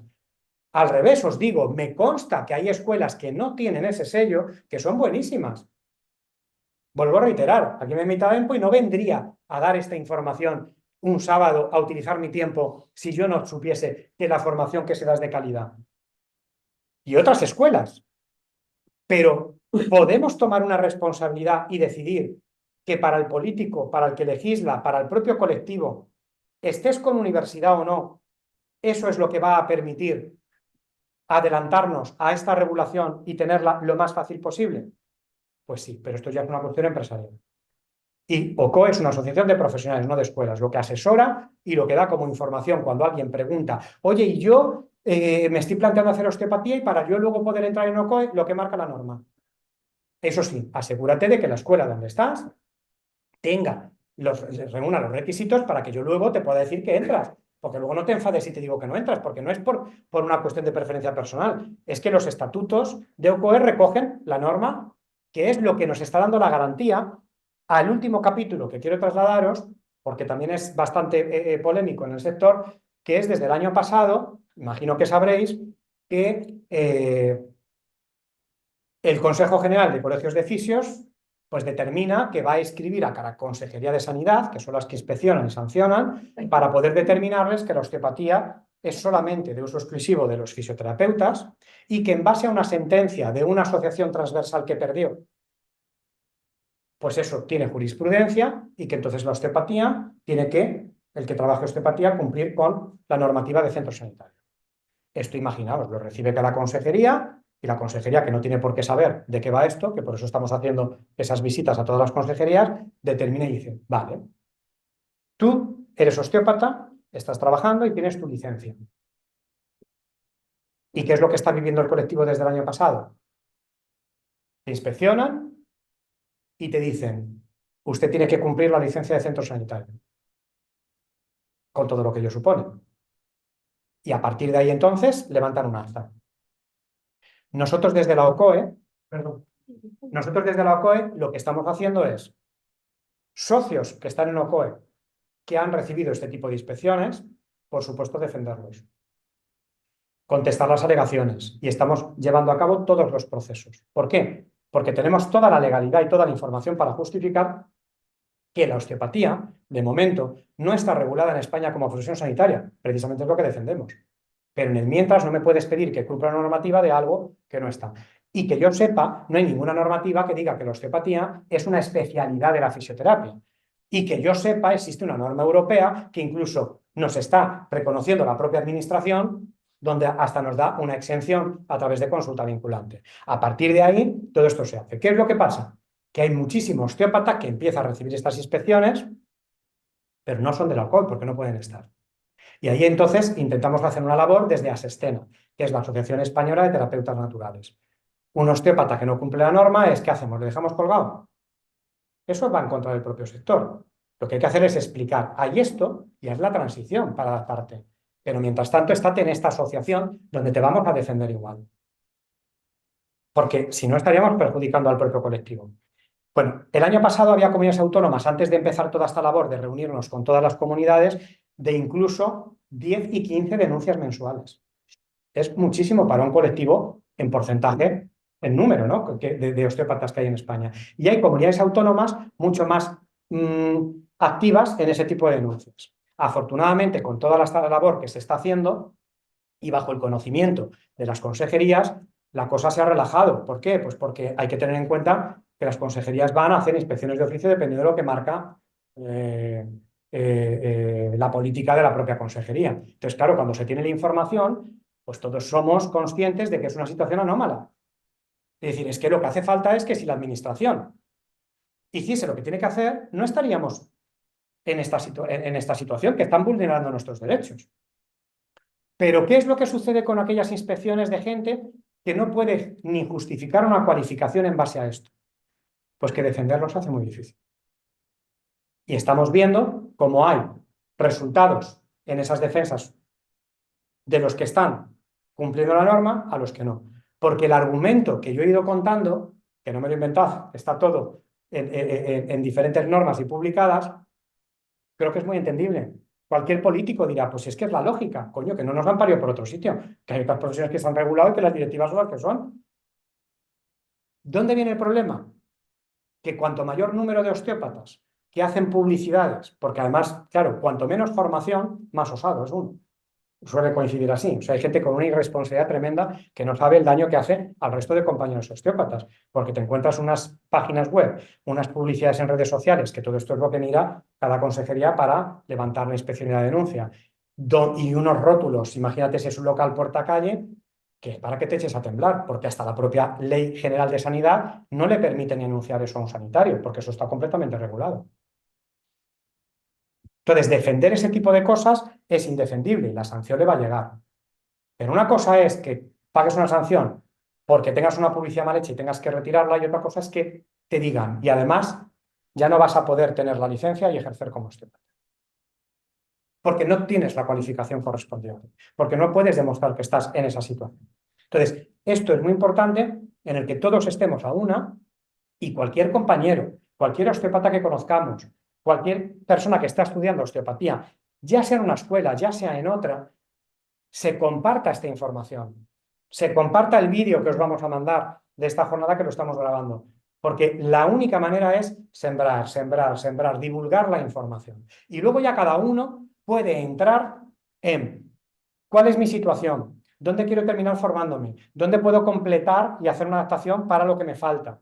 Pues ahí yo, lógicamente, aquí y ahora, no hablo como miembro de la Junta Directiva de OCOE, porque yo vengo a título particular, hablo como director de un centro de formación y de la universidad.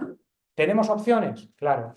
Están estipuladas, incluso para los osteópatas que han terminado, poder hacer adaptaciones para que toda la práctica clínica, que además se obliga a un número de horas en la norma, que ya están haciendo con sus pacientes, la podamos tutorizar, podemos validarla y que cursen las asignaturas que les faltan. A este decir, en España la ley de universidades hace que una universidad pueda hacer procesos de convalidación. Aquí es un máximo de un 70%, en Portugal es del 50%, o sea, cada país tiene una norma. Pero que España pueda hacer procesos de convalidación en la universidad hasta el 70%, pues viene muy bien, porque las academias no, pero las universidades sí que contemplan procesos de convalidación por equivalencia de estudios. Es decir, que tú que estás estudiando o has estudiado osteopatía en una academia que de momento no reúne o no alcanza la norma europea, puedes hacer un estudio de convalidación y por equivalencia de contenidos no tener que empezar otra vez desde el principio. Y si tú has estado haciendo osteopatía estructural, pues puedas tener convalidado osteopatía estructural. Y si has hecho osteopatía visceral, tener convalidado osteopatía visceral. Ahora, si no has hecho fisiopatología, pues tienes que cursar fisiopatología. Si no has hecho biología, pues tienes que cursar biología. Si no has hecho interpretación de análisis clínicos y pruebas de interpretación de imagen, pues tienes que cursarla. Pero todo lo que es lo específico se hacen estudios de convalidación por equivalencia de contenidos y donde nos centramos es en toda esa validación de la práctica obligatoria con pacientes reales, que es una práctica clínica supervisada y tutorizada. Entonces, nosotros, en este sentido, también daremos información, os enviaremos información por correo electrónico, pero no voy a entrar de forma exhaustiva porque, vuelvo a insistir, quiero ser respetuoso en sector global de asociaciones profesionales. Para mí es tener y marcar un objetivo de poder llegar a entrar en OCOE para estar en esta dinámica de estoy cumpliendo la norma, y luego a nivel de formación las diferentes entidades que hay. Entonces, cada uno puede situarse en un sitio. Termino diciendo que gracias de nuevo a Escuela EMPO por darme esta oportunidad. Ahora abriremos para todas las preguntas y, sobre todo, que estamos abiertos a que desde las diferentes escuelas puedan llegar a acuerdos o pedir asesoramiento, que es lo que ha hecho EMPO. Entonces yo esto de verdad lo reconozco y lo agradezco muchísimo, para que vosotros como alumnos podáis tener esas transiciones y el que de verdad se vaya a dedicar profesionalmente o quiera en el ámbito académico tener su titulación en osteopatía bajo la norma europea, pueda hacer. ¿Vale? Pues ya si queréis abrimos, yo veo el agua. Pues antes de que pregunten aquí si tienen preguntas, hay alguien que Ay, se me sí. olvidó. Ay, Disculpa, sí. se me olvidó una cosa porque si no luego me siento mal. De la misma manera que se hizo la consulta vinculante de la exención de IVA, hay una situación específica porque tienen una ley específica en Canarias. Entonces, ¿qué es lo que se hizo? En Canarias se solicitó también y por parte de Canarias tienen, porque sabéis que tienen otro impuesto que es el IGI, tienen también la exención. O sea, primero se tramitó a nivel nacional y como esto no afecta a Canarias porque tiene un impuesto de IVA, tiene un impuesto canario específico, se hizo también con Canarias y la consulta vinculante concedida en los mismos términos también lo tenemos para nuestros compañeros de Canarias que nos pueden ver siempre una hora menos, pero que están y que os tenemos presentes. Muy bien, porque tenemos estudiantes allí. Vale, pues aquí hay alguien que dice, los socios de OCOE que hemos estudiado en escuelas que cumplen la normativa UNE y han sido admitidos por OCOE como socios y con la exención de IVA, pero estas escuelas no están certificadas por una empresa que certifique esta norma. Hay escuelas ya certificadas tanto de tipo 1 y tipo 2 y si en el futuro no estamos certificados por nuestras escuelas, nos puede afectar a la hora de una posible regularización en el futuro. ¿Esto cómo nos puede afectar a los socios de OCOE? A ver, como digo siempre, todos los procesos de regulación tienen que tener transiciones, diferentes etapas y además, cuando se regule, para los que ya están trabajando y dados de alta, estén en OCOE o no, lo que os decía antes de un sistema de evaluación y acreditación. Entonces, OCOE ha estado trabajando desde el inicio con muchas escuelas dentro de ese asesoramiento y todos los que están en OCOE que cumplen la normativa porque tienen certificados firmados por los directores de esas escuelas en el que OCOE no se mete, porque el director de una escuela es una entidad que cuando firma tiene una responsabilidad legal. Entonces, si a mí un director de una escuela está certificando y eso cumple la norma europea, esa escuela, aunque no tenga el sello de la certificadora, se dijo que durante X años era precipitado poner como obligatorio que las escuelas tengan que tener el sello de la certificadora, porque de hecho ni nosotros mismos lo cumplíamos. O sea, hemos tenido que hacer muchos cambios para poder tener la certificación. Entonces, que estén tranquilos todos los que están en OCOE, que quien ya está dentro de OCOE y cumple la norma europea y tiene esa exención, aunque su escuela no tenga el sello de la certificadora, no pasa nada porque lo que vale es lo que le ha acreditado. Es más, OCOE lo que determina es que como no es una asociación de escuelas, sino de profesionales, para no meterse en follones de qué escuelas sí y qué escuelas no, la lógica sería las que estén certificadas. Pero hay una realidad que sabemos, y es que de momento hay escuelas que, vuelvo a insistir, son muy buenas, pero no se han certificado, y OCOE sigue admitiéndolos. ¿Por qué? Pues porque mientras que la Junta Directiva no apruebe que de forma obligatoria solo se puede admitir alumnos de escuelas que tengan el sello, de momento es una recomendación. Les instamos a los directores de esas escuelas a que pasen los procesos de certificación, pero que estén tranquilos todos los socios de lo tienen y lo que vale es lo que se ha certificado en cuanto al número de horas. El sello, la acreditación de esa auditoría es una tranquilidad, es que nadie, ni la administración en un proceso de regulación, pueda poner en duda hasta lo que ha firmado un director. ¿Por qué? Porque hay una certificadora que ha auditado lo que firma ese director. De la otra manera es lo que yo diga. Y de hecho nos hemos encontrado en OCOE peticiones con documentos firmados por directores que sabemos que es mentira y lo hemos tenido que rechazar. Es que es muy fácil verlo. Si un director te está presentando un alumno que ha terminado un certificado donde pone que ha hecho 4.800 horas y te vas a su página web y dan un sábado al mes durante 3 años, ¿me quieres tú contar dónde ha hecho las 4.800 horas? Que ese director no se ha dado cuenta, quiero pensar, que tiene una responsabilidad legal en firmar eso, pues ya nosotros protegemos al propio colectivo diciendo que lo que me presentas, esa escuela jamás va a poder tener el sello de la certificadora. Pero nosotros también hacemos de protección del colectivo diciendo que es que sabemos que esto es mentira. Y eso ya ahí no nos metemos porque no somos una asociación de escuelas. Lo que sí que es animamos a que los directores de escuelas sean responsables y no te digan, como yo he oído de muchos, bueno, pero a mí la certificación me la paso por ahí. ¿Quién me va a venir de fuera si yo soy buenísimo en osteopatía? Si yo no digo que no. Si es que tú puedes ser buenísimo en osteopatía o tener un sistema de calidad excelente, pero entonces no puedes decir que tienes la ISO 9001. Y si en un trámite es importante tener la ISO 9001, pues no hay más que hablar. Pues si en un trámite es importante tener la UNEM 16676, pues es que creo que el debate sobra. O sea, que tranquilos todos los que en OCOE lo tenéis. Y de la misma manera hay gente en OCOE que reúne el primer eslabón de o 4.800 o 240, pero de momento no tiene el máster con 60 ECTS. 60 de ámbito de posgrado y luego te habla del máster. ¿Por qué? Pues porque hay países, una vez el ejemplo de Italia, que este año empieza a dar su primer curso universitario, son 3 años, 180 FTS y luego 60 de máster. O sea, en Italia y en otros países un osteópata tendrá el todo con un 3+1 y sin embargo hay en 4 países de Europa, entre ellos España, que tiene un 4+1. Esa es la diferencia. ¿De acuerdo?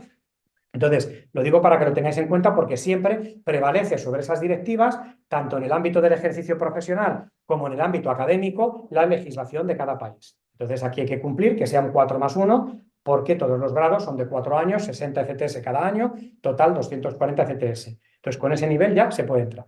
Había otra consulta que justo antes de que se cortara había visto, que me dice, me gustaría hacer una consulta sobre la oficialidad del título osteópata D.O, que es doctor en osteopatía, en el ámbito europeo e internacional. Según parece, existe un cierto consenso sobre el reconocimiento de este título, pero quisiera entender mejor su significado y alcance.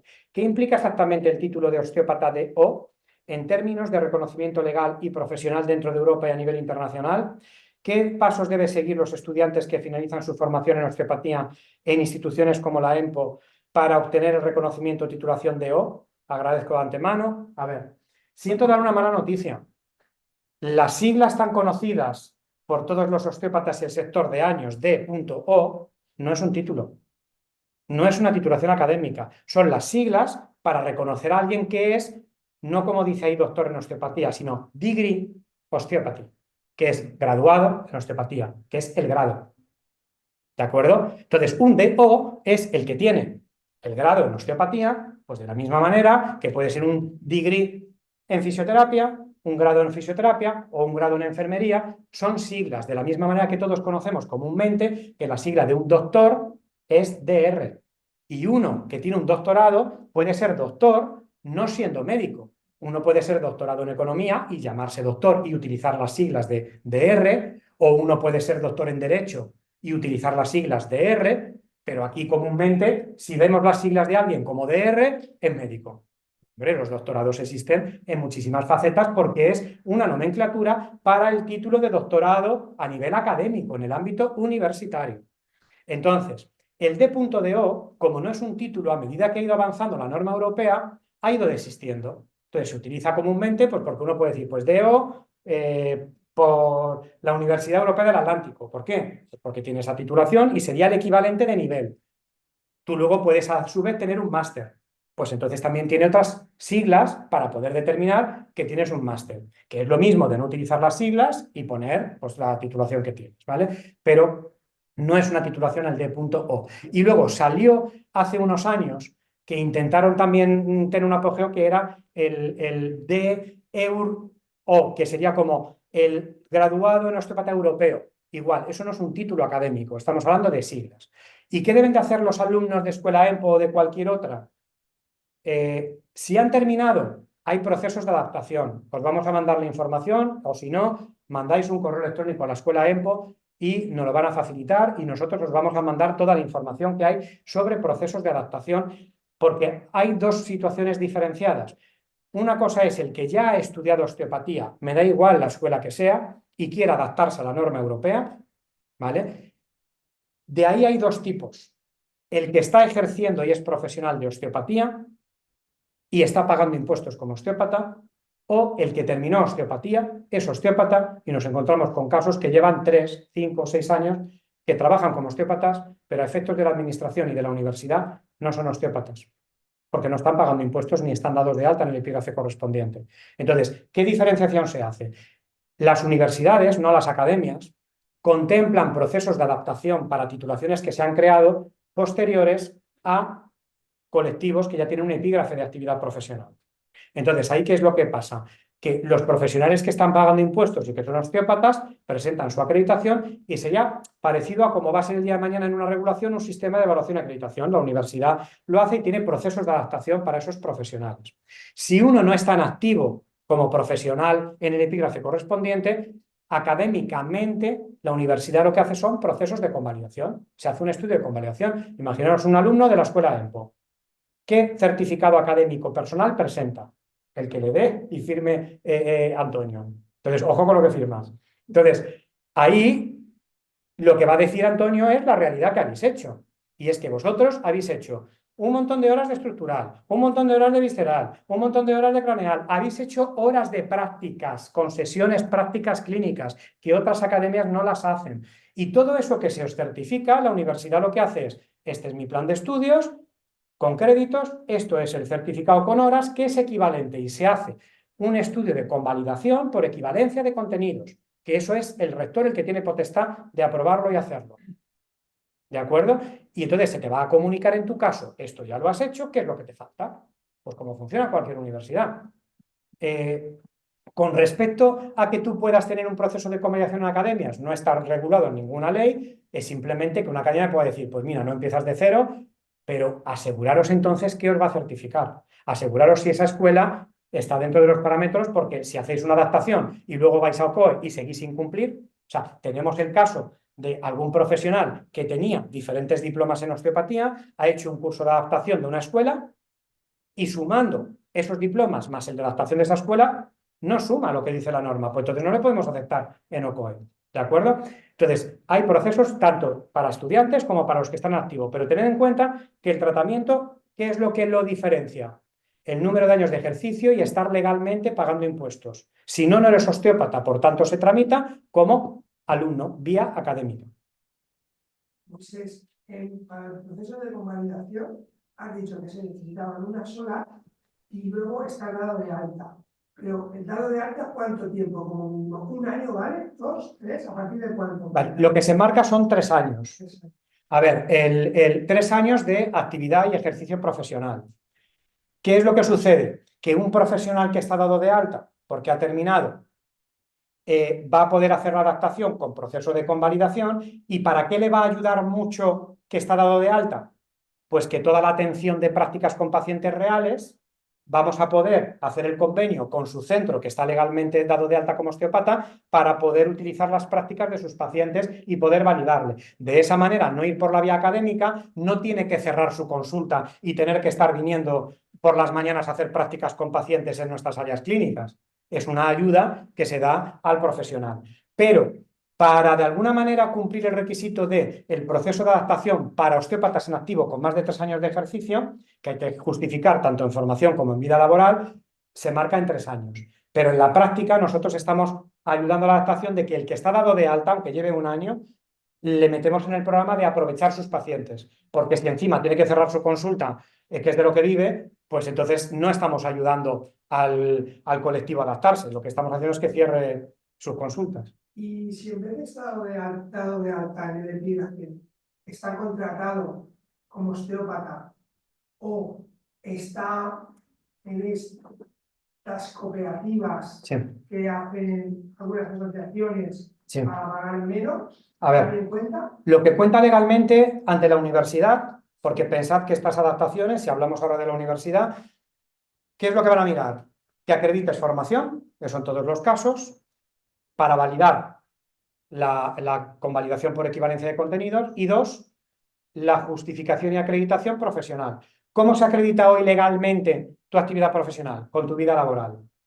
¿Qué va a decir tu vida laboral? Pues que si eres autónomo, te va a decir cuando te diste de alta de autónomo, vas a mandar el alta en el IAE para ver que es el epígrafe correspondiente y se va a ver la antigüedad. Ahí es la manera de validar un autónomo. ¿Qué sucede con un contratado en régimen general por una empresa? Pues que en su vida laboral va a figurar cuando le dio la alta, pues imagínate la empresa Osteovital, ¿vale? Y la universidad, además de esa vida laboral, en este caso, le va a solicitar o la cabecera de la nómina, que es donde viene la categoría profesional y la antigüedad, o un certificado del administrador representante legal de la empresa. Entonces, a mí me da igual que sea una empresa o una cooperativa, además, no voy a entrar en lo que yo pienso legalmente de ese tipo de cosas. Pero si nosotros ante la universidad tenemos acreditado su nómina y está en esa categoría, no hay problema. Si la categoría no viene bien, esa empresa puede solucionarlo y modificar la categoría profesional. ¿Por qué digo esto? Porque nos hemos encontrado a veces que hay gente contratada en régimen general, que la empresa tiene la epígrafe de actividad específico en el sector para osteopatía, pero figura en categoría profesional recepcionista. ¿Por qué? Pues porque o su gestoría lo dio mal de alta o porque inicialmente le salía más barato por categoría profesional para el pago del salario mínimo interprofesional. Así de claro. Entonces, ¿qué es lo que hay que hacer? Verificar que su categoría profesional es de osteópata, porque para eso una empresa que contrata tiene ese epígrafe correspondiente. O hay veces que la categoría profesional es masajista. Pues decir, hombre, no, dile a tu empresa que te modifique la categoría profesional, que es simplemente una comunicación a la Seguridad Social y un escrito que firmáis como anexo al contrato. Pero como se ve que hay una antigüedad de contrato de esa empresa, con modificarlo, esa modificación, aunque sea fecha actual, es válida. ¿Vale? ¿Hay alguna? Sí, pero yo diría que ya has Vale, contestado, ¿no? pero mira, te lo digo si quieres, ¿eh? ¿Qué acogida estáis encontrando por parte de los consejeros de las comunidades autónomas con los que os estáis reuniendo al respecto de la situación actual de la osteopatía y qué grado de cooperación podemos esperar por su parte? Vale. Mira, las consejerías en todas las reuniones que está acudiendo Antonio Chiardo como presidente de la OCOE y Elena Mariño como vicepresidenta de la OCOE y Ramón María como el asesor jurídico, como abogado, en todas hay un mismo mensaje.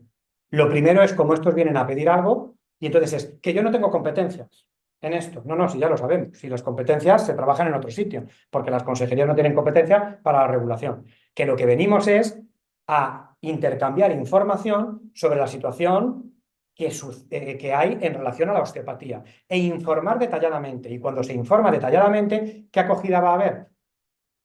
Pues muy buena en el sentido de que a ellos les aclara con toda la legislación tener un panorama de, que no es lo que yo pensaba, que esto es pseudociencia, que hay que perseguirlo, que estos son charlatanes y que entonces yo doy como consejería la pauta a mis inspectores de a por ellos. No, a ver, que nos están explicando que la osteopatía tiene esto, pero siendo transparentes. Muchas consejerías nos plantan en la cara de ya, pero lo que nos encontramos son, y te dan nombres de escuelas, o sea, hay muchas que sí que tienen y saben la problemática, y gente que hace publicidad tal y que lo sanciona, y nosotros decimos, somos conocedores, pero no nos sentimos representantes de esas personas que se llaman osteópatas. O sea, nosotros representamos a los osteópatas que están bajo el cumplimiento de la norma. Entonces, la acogida es muy buena Yo creo que es una siembra excepcional, sobre todo porque luego muchos de esos consejeros están en reuniones y en comisiones que tienen que ver también con estamentos nacionales y con los partidos políticos y las comisiones de sanidad de los partidos políticos. Y esto o lo situamos de forma transversal, vuelvo a insistir,